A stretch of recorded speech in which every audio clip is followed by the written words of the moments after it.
kad įsivaizduot, kokios buvo prielaidos tas programinės nuostatas sukurti. Iš tikrųjų daug diskutavom skyriaus viduje, Liutauras labai daug padėjo ir tiesiog ačiū labai jam.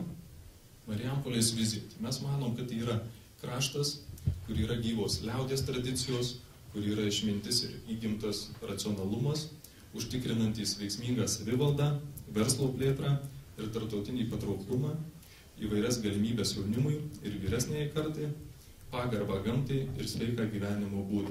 Tai yra mūsų krašto vizija, nesakau miesto, nes iš tikrųjų miestas yra suprantamas siaurąja prasme, nes mūsų Marijampolė yra savivaldybė, savivalda, į kurią, sakant, yra įtraukiamos ir ne tik miesto gyventojai, bet ir aplinkinių kaimelių, aplinkinių seniūnijų gyventojai. Esama situacija. Marijampolė su nedidelėmis pertraukomis jau ilgą laiką valdo ta pati partija ir atrodytų, kad toks pastovumas turėtų užtikrinti darnią krašto plėtrą. Tačiau iš tikrųjų tokia padėtis, kuo toliau, tuo labiau priima sąstingį negu stabilumą gerąją prasme. Ekonominis sunkmetis tik išryškino įsišaknyjusias problemas ir Marijampolė tikrai neturės ateities, jeigu nebus rimtai pažiūrėta į augančio nedarbo, visuomenės senėjimo ir saugumo problemas, nes šiuo metu, nors Marijampolė virš 50 000 gyventojų, 10 000 gyventojų yra oficialūs, kaip sakant, bedarbiai.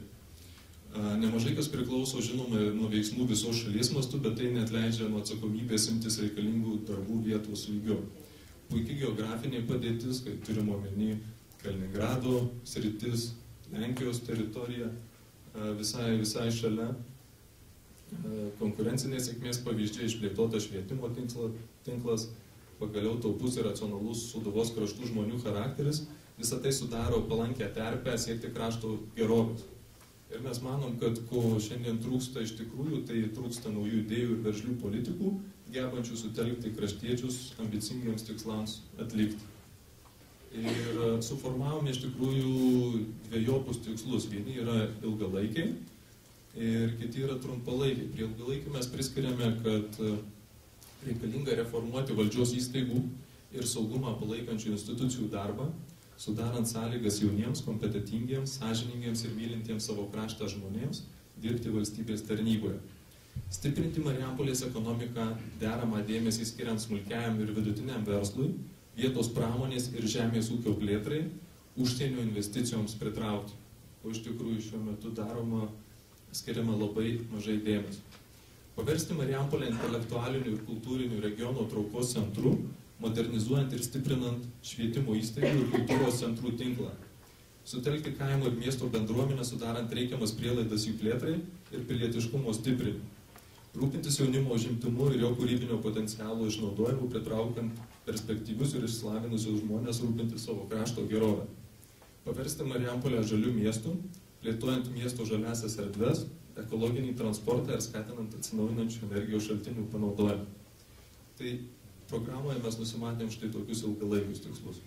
Pereinant prie trumpalaikių, tiesiog ši programa yra, kaip sakant, tokie rėmai, mes manau, kad ją, sakant, taip. Nes vėlgi infrastruktūra yra, manau, kad ir aikštėje, sakykime, šiais metais jau buvo priduota miestui rekonstruojama, ar bus, sakykime, ateinančius metus irgi senamiestis atnaujinamas, bet manau, kad tai taip pat yra prioritetinės sritis. Išskyrėm į atskiras sritis trumpalaikius tikslus, vienas iš jų yra efektyvus valdymas. Tai atlikti savivaldybės administracijos struktūros, funkcinio padalinimo ir veiklos auditą, bei įgyvendinti kitus valstybės tarnybos stiprinimo projektus, kuriais būtų stiprinama valdžios tarnautojų kvalifikacija ir diegiami skaidraus ir efektyvaus valdymo principai. Gilinti valdžios ir piliečių dialogą, pasinaudojus vakarų Europos šalių pavyzdžių, įtvirtinti atvirų formų praktiką, kai gyventojai gali nuolatos išreikšti savo nuomonę ir diskutuoti jiems rūpimais savivaldos klausimais. Vietos verslo plėtra. Sukurti verslo inovacijų inkubatorių, kurio būtų skatinamos perspektyvos smulkaus ir vidutinio verslo idėjos, galinčios sukurti darbo vietas ir pakelti krašto ekonomiką. Įgyvendinti Marijampolės pramoninės zonos projektą, sukuriant itin geras sąlygas realioms investicijoms pritraukti ir naujoms darbo vietoms kurti. Aktyviai veikti ieškant ir įtikinant lyderiaujančias įmonės perkelti savo gamybą į kraštą. Skatinti krašto turizmą tam, kad būtų atstatytas vartojimas. Nes iš tikrųjų, didėjant emigracijos lygiui, vėlgi tas vartojimas per mūsų, kad ir Arvi prizmę, kad sakykime, jis ženkliai mažėja. Drauge plėtoti bendradarbiavimą su užsienio šalių partneriais įgyvendinant mainų programas, taip į kraštą kviečiant pasisvečiuoti verslininkus, atskirų sričių specialistus, studentus ir moksleivius. Tokie abipusiai mainai skatintų geros patirties perėmimą bei naujų idėjų ir iniciatyvų atsiradimą, bei tvirtintų naudingus